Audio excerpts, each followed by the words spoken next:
Rajkot Bhavnagar highway કે જે આટકોટ સુધી અત્યંત ખરાબ હાલતમાં છે, જેમાં ખાસ કરીને આટકોટ સુધી મસ્ત મોટા હાઈવે પર ખાડા પડી ગયા છે। 2 વર્ષથી વાહન ચલાવવું પણ અહીંયા મુશ્કેલ બન્યું છે। ખાસ કરીને દર્દીઓને લઈ જવા માટેની એમ્બ્યુલન્સને પણ મુશ્કેલી પડી રહી છે।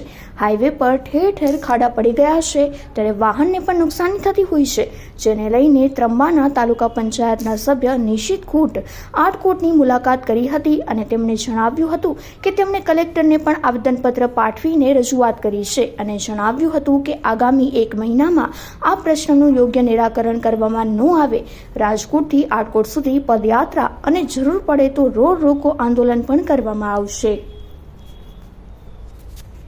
મારું નામ વિનોદભાઈ જાપડિયા, જસદણ તાલુકા મહામંત્રી।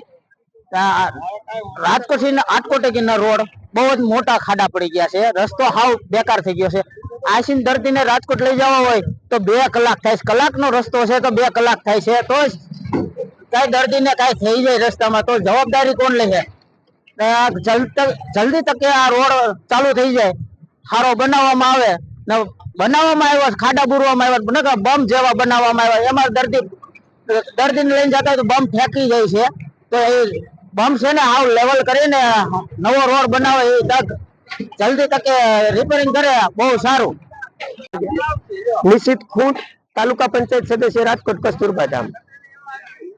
ગત રોજ 27/3/2025 ના રોજ અમે કલેક્ટર શ્રીને સૌરાષ્ટ્રના અતિ મહત્વ ગણાતા એવા રાજકોટ ભાવનગર હાઈવે કે જે અત્યંત ખરાબ હાલતમાં છે, એમાં રાજકોટ થી આટકોટ સુધી તો સંપૂર્ણ ખાડા રાજ જ હોય એવું લાગે છે, બરોબર। અને છેલ્લા 2 વર્ષમાં રજૂઆત કરવા છતાં સરકાર દ્વારા યોગ્ય નિરાકરણ કરવામાં આવેલ નથી અને છેલ્લા 5 વર્ષ થયા જે રીસર્ફેસિંગ નું કાર્ય થવું જોઈએ કામ એ પણ થયું નથી અને છેલ્લા 2 વર્ષમાં એક્સિડન્ટના અત્યંત વધારા થયા છે, નાની મોટી લોકોને ઈજા થઈ છે અને છતાંય સરકાર શ્રી દંડમાં પડી છે।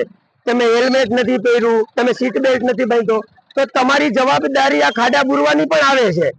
જો હવે આ મહિના દિવસની અંદર ખાડા બુરવામાં નહીં આવે અને રીસર્ફેસિંગ નું કામ ચાલુ કરવામાં નહીં આવે તો પદયાત્રાથી માંડીને રસ્તા રોકો સુધીનું અમે સરકારશ્રીને આંદોલન કરવા તૈયાર છીએ। સરકારશ્રી સામે યોગ્ય પગલાં લેવામાં નહીં આવે તો અને આમાં કોઈ પણ કઈ થશે એની સંપૂર્ણ જવાબદારી સરકારશ્રીની રહેશે।